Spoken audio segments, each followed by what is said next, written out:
Good morning everyone, dear first year. आपका paper है third paper है जिसका नाम है आपका लर्निंग और टीचिंग। इसका आपका पेपर कोड है, जो पेपर कोड है पेपर कोड, क्योंकि पेपर कोड आप इसलिए याद रखें, जब भी आप एग्जामिनेशन फॉर्म फिल करेंगे तब आपका क्या होगा, आपको पेपर कोड डालने होंगे। वैसे तो कंपल्सरी पेपर है ये आपका third paper learning and teaching. इसका अगर हिंदी में नाम आएगा तो क्या आएगा, अधिगम व शिक्षण। सबसे पहले मैं आपको इन दो को करवाती हूँ, फिर मैं आपको यूनिट फर्स्ट का इंट्रोडक्शन देती हूँ। अब अधिगम क्या है, जो आपका ये पेपर जोड़ा गया है अधिगम और शिक्षण, इसका उद्देश्य मेन ये है कि आप जब बालकों को पढ़ाने लगते हैं या पढ़ाने जाते हैं, सपोज मान लो आप किसी प्राइवेट स्कूल में भी जाते हैं या आपका गवर्नमेंट में सिलेक्शन हो जाता है, तब आप बालकों को किस तरीके से सिखाएंगे, बालक के स्तर की जांच किस आधार पर करेंगे। क्योंकि कक्षा में जब आप जाते हैं तब आपको 30 की 25 की 50 की क्लास होती है स्टूडेंट्स की। जब वहाँ पे 30-25 स्टूडेंट्स की क्लास चल रही है, सारे स्टूडेंट्स तो एक जैसे बुद्धि के नहीं है या सारे स्टूडेंट्स की रुचि एक जैसी नहीं है, सभी स्टूडेंट्स का व्यक्तित्व एक जैसा नहीं है, उसकी उनकी पर्सनैलिटी एक जैसी नहीं है, सभी स्टूडेंट्स का आर्थिक या इकोनॉमिकल हम ये कह सकते हैं एटमॉस्फेयर या वहाँ का वातावरण या उसका व्यवहार या उसकी आर्थिक स्थिति एक जैसी नहीं है, सामाजिक वातावरण एक जैसा नहीं है। तो बहुत सारी विभिन्नताएं हमें देखने को मिलती हैं। हम हमारे घर की बात ले लें, परिवार होता है, एक परिवार में अगर 5 बहन भाई भी हैं, 6 बहन भाई हैं, 3 बहन भाई या 2 बहन भाई भी हैं, तो क्या दोनों सेम होते हैं? बिल्कुल नहीं होते। दोनों की बुद्धि से एक जैसी होती है? नहीं होती। दोनों के सीखने का तरीका एक जैसा होता है? नहीं होता है। तो इस जगह पे आके 2 बहन भाई हैं एक ही पेरेंट्स के, लेकिन 2 बच्चे एक ही पेरेंट्स के जब हैं, उनमें भी विभिन्नता या उनमें भी सीखने की जो परिस्थिति होती है अलग अलग होती है और अलग अलग तरीके से सीखते हैं। परिवार है, परिवार में जब जॉइंट फैमिली होती है हमारी, उसमें हम देखते हैं हमारे कजन ब्रदर हैं या सिस्टर्स हैं, कोई भी अदर जने हैं, तो वो भी जब सीखते हैं तो उनके भी सीखने का तरीका या सोचने का तरीका, कार्य करने का तरीका अलग होता है। एक छोटा सा एग्जांपल देती हूँ, हम एक कुकिंग करते हैं, खाना बनाते हैं, लेकिन सभी का खाना बनाने का या एक ही सब्जी को बनाने का तरीका अलग अलग होता है। क्या है ये? सीखना।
सेक्शन आपका थर्ड पेपर है। अधिगम जब हम सीखते हैं या सिखाते हैं उस टाइम पे किस तरीके से बालक को हम हैंडल कर सकते हैं, क्योंकि सभी बालकों का व्यवहार अलग होता है। कोई बालक ज़्यादा क्रोधित होता है, उसको ज़्यादा गुस्सा आता है, लेकिन कोई बालक बहुत इजी गोइंग में भी सीख लेता है, वो कुछ नहीं बोल पाता। हम देखते हैं बालकों में, आप लोग भी जब आएंगे, आप एक साथ 200 स्टूडेंट्स बैठेंगे, 200 स्टूडेंट्स के स्टेज पर आ जाते हैं? नहीं आ पाते हैं। उनमें से particular 50 students, 40 students, 35 students, 60 students ही स्टेज पर आकर अपनी परफॉर्मेंस देते हैं। ऐसा क्यों होता है? क्योंकि जो बालक स्टेज पे आके अपनी परफॉर्मेंस दे रहा है उसमें आत्मविश्वास अच्छा है, और जो नहीं स्टेज पे आ पा रहा है उसमें आत्मविश्वास की कमी है। जब बालक में आत्मविश्वास की कमी होती है, संकोची होता है, अपने आप को प्रेजेंट करने में उसे संकोच होता है, तो ये चीज भी अध्यापक क्या करता है, सिखाता है कि किस तरीके से उसको सबके सामने जाकर अपने आप को प्रेजेंट करना चाहिए और प्रेजेंट ऑफ माइंड भी रहना चाहिए, जिससे उसे कभी भी किसी भी चीज से पूछा जाए तो वो उसको समझा सके। अब विषय वस्तु की जैसे मैं बात कर रही थी कि विषय वस्तु सपोज मान लो ज्योग्राफी में हमें समझाना है सौरमंडल, ठीक है। अब बालक को आपको पढ़ाना, विद्यालय में गए, इंटर्नशिप के भी गए, इंटर्नशिप पे जब आप जाते हैं या जब आप बीएड कंप्लीट होने के बाद में भी विद्यालय में पढ़ाने जाते हैं, तो आप इस सौरमंडल को बालक को किस तरीके से समझाएंगे, किस तरीके से इसकी विषय वस्तु सिखाएंगे? कौन सा वो तरीका होगा जिससे बालक को आप सोचेंगे कि मैं इतने अच्छे तरीके से बालक को सौरमंडल का ज्ञान दूं जिससे बालक उसको अपने मस्तिष्क में एनी टाइम याद रख सके, कभी भूले नहीं, और जब भी उससे इससे रिलेटेड कोई क्वेश्चन कराया जाए तो वो इस क्वेश्चन से का जवाब दे सके। तो सौरमंडल को किस तरीके से आपको पढ़ाना है, आपको ये चीज सीखनी है। यहाँ पर आपको जब बीएड करेंगे तो आपको ये चीज सिखाई जाएगी कि किस तरीके से आपको बच्चों को हैंडल करना है, उनको सिखाना है, और किस तरीके से आप सभी बालकों को, क्योंकि पर्टिकुलर हम कोई एक या दो बालक को पढ़ाने नहीं जाएंगे विद्यालय में, हम जितने भी बालक होंगे उन सभी को पढ़ाने जाएंगे। तो उसके नए नए कौशल या हम नई नई विधियों के माध्यम से या कई सारे ऐसे सिद्धांत इसमें आएंगे अधिगम के, लर्निंग के, जिसके माध्यम से हम बालक को पढ़ाने की क्या करेंगे, कोशिश करेंगे कि बालक को हम किस तरीके से सिखा सकते हैं। इसके साथ में जोड़ा गया है आपका दूसरा शिक्षण, जिसको कहते हैं टीचिंग। इसके शिक्षण और शिक्षण प्रक्रिया, सबसे पहले तो शिक्षण क्या है?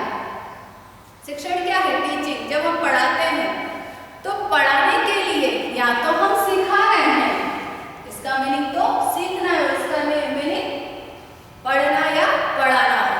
जब हम पढ़ाते हैं तो अध्यापक अपनी विषय वस्तु को किस तरीके से बालकों को आसान तरीके से, सरल तरीके से समझा सकता है, फिर उसके बाद कौन सी ऐसी शिक्षण विधियां होंगी जिसको समझाने के लिए या कोई भी विषय वस्तु को समझाने के लिए बालक उसका प्रयोग करता है।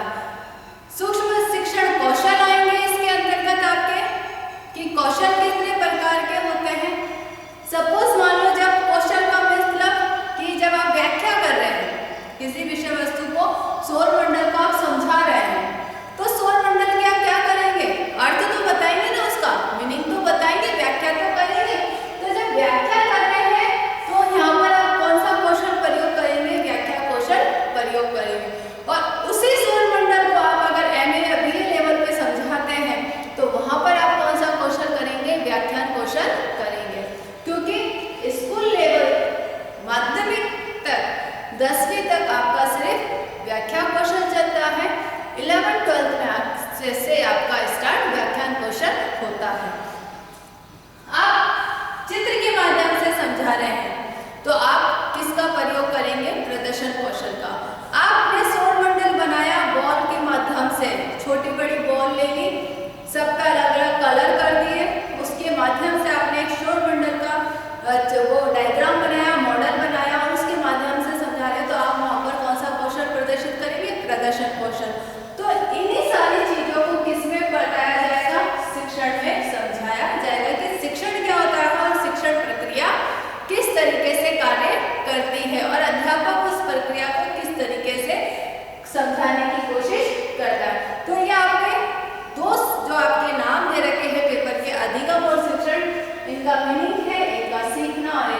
कि अध्यापक किस तरीके से तो बालक को सिखाएगा और शिक्षण प्रक्रिया उसकी क्या होगी।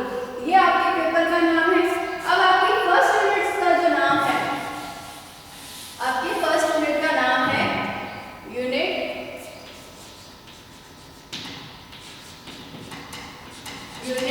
फर्स्ट, जिसका नाम है अधिगम और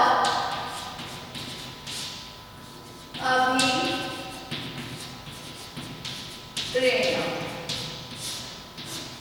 इंग्लिश में भी लिख सकते हैं आप, लर्निंग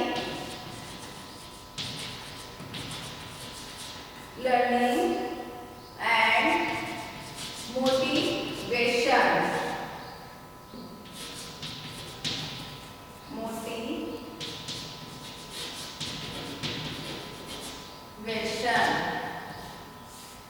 क्या नाम है आपका फर्स्ट यूनिट का? अधिगम और अभिप्रेरणा।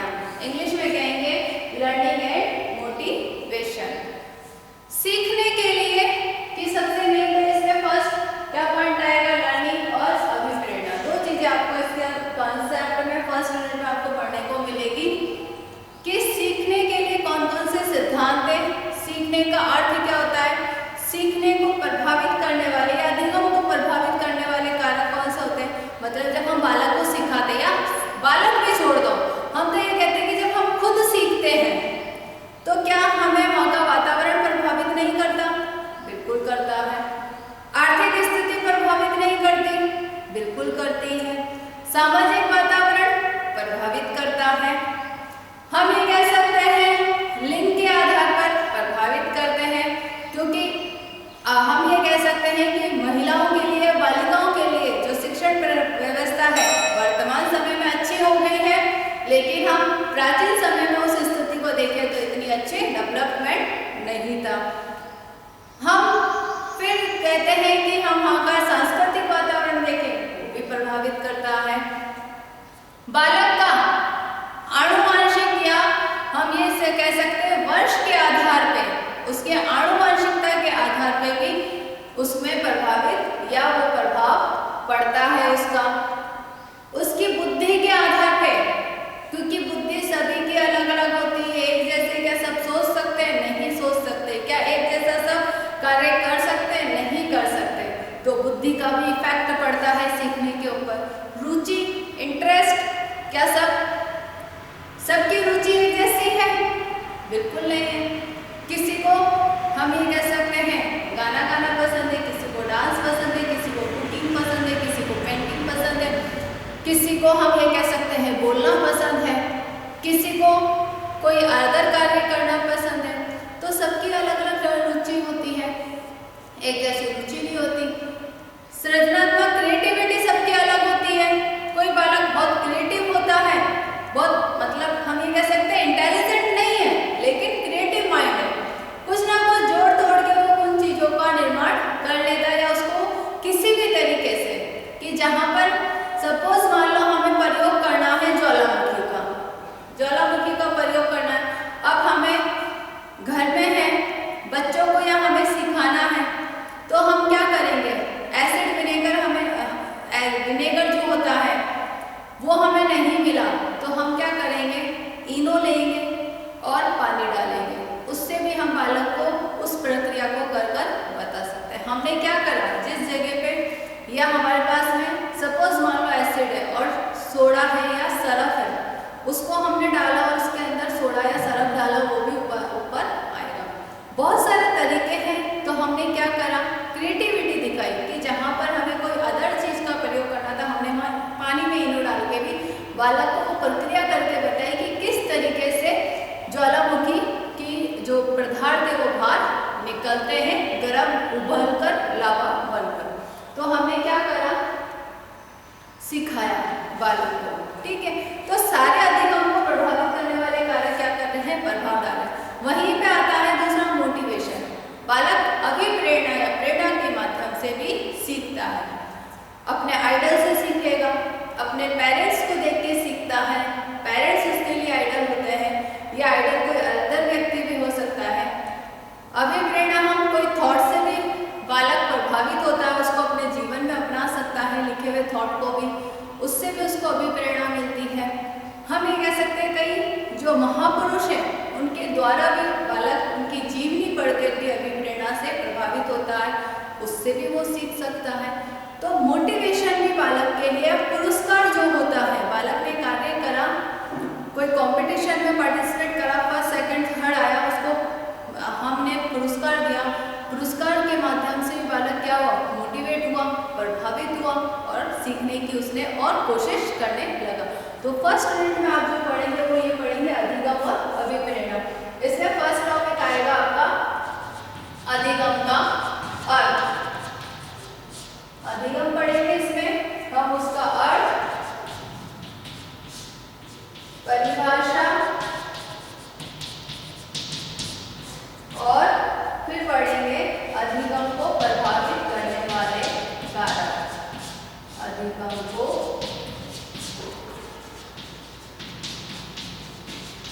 प्रभावित करने वाले कारक। दूसरा कॉन्सेप्ट हम पढ़ेंगे इसमें सिद्धांत। अधिगम की क्या पढ़ेंगे हम, सिद्धांत। अधिगम के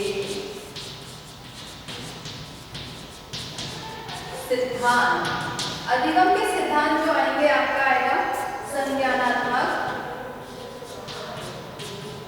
आपको हिंदी और इंग्लिश दोनों में सिलेबस पीडीएफ बनाकर भेज दिया जाएगा। संज्ञानात्मक, उपागम, गेस्टाल्ट,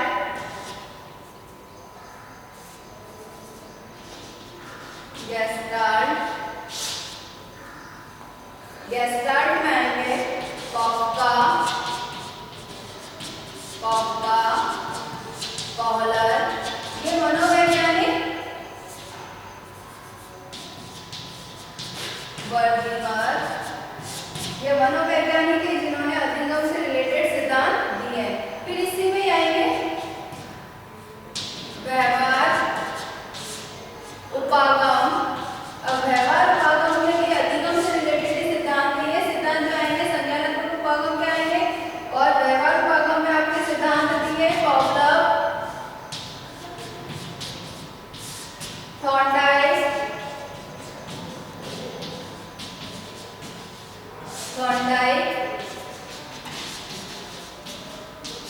स्किनर।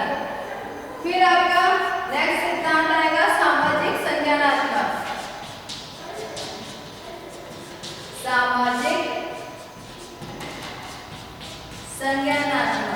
सामाजिक संज्ञानात्मक का सिद्धांत आपको दिया है बंटूरा ने। सामाजिक संज्ञानात्मक,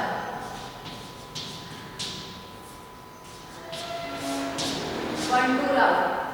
फिर आपके आएगा इसमें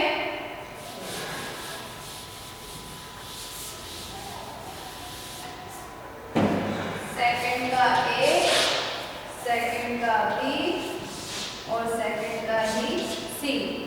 फिर आपका आएगा इसमें डी, अधिगम, स्थानांतरण, अधिगम, स्थानांतरण। फिर नेक्स्ट अधिगम स्थानांतरण में आपके आएगा अर्थ, प्रकार और लास्ट में आएगा अधिगम स्थानांतरण का शिक्षण में प्रयोग। और आपका इसमें फोर्थ पॉइंट है, सॉरी थर्ड पॉइंट आएगा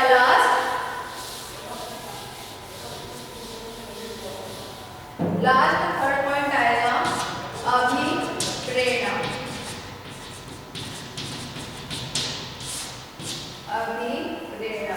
अभिप्रेरणा का आपका अर्थ, फिर आप इसमें पढ़ेंगे प्रकार, फिर आंतरिक अभिप्रेरणा, आंतरिक व बाहरी अभिव्यक्ति